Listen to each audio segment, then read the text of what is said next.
नमस्कार दोस्तों, जय माता दी। मैं लक्ष्मी लोकगीत चैनल में आप सभी का दिल से स्वागत करती हूँ। मैं लक्ष्मीना देवी आप सभी का आप सबको आप लोग के बीच में लाना चाहती हूँ देवी पचरा गीत। हमारा देवी पचरा गीत पसंद आए तो लाइक सपोर्ट शेयर ज़रूर करिएगा। कमेंट बॉक्स में ज़रूर बताइए हमारा ये देवी पचरा गीत कैसा लगा। पसंद आए तो इस अपने छोटी बहन का मदद ज़रूर करिएगा आप लोग, और इतना इतना सारा दुलार प्यार देना।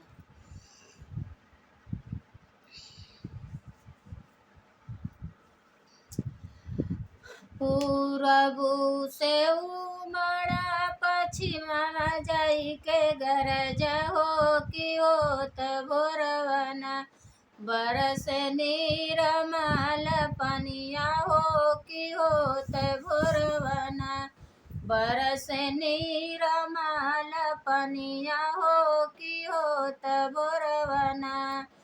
पश्चिमा से उमड़ा पूर्व से उमड़ा पश्चिम जाई के गरज हो कि होत भोरवना बरस नीरमाल पनिया हो कि होत भोरवना बरिस नीरमाल पनिया हो कि होत भोरवना।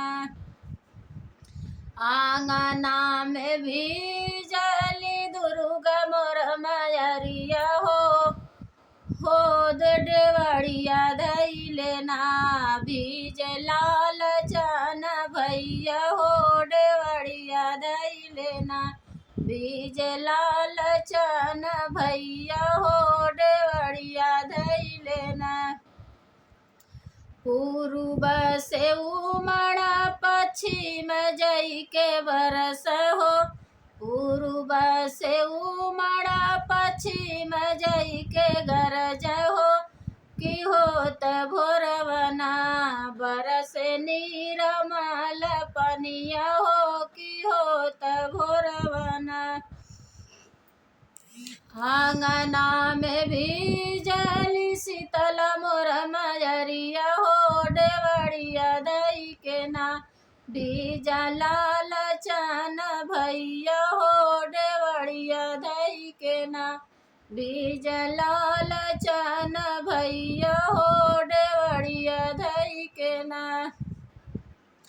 पूर्व से उमड़ा पश्चिम जाई के गरज हो डेवड़िया धई आंगनमा बीच ना भीज काली मोर मयरिया हो आंगनमा बीच ना भीज काली मोर मयरिया हो आंगनमा बीच ना।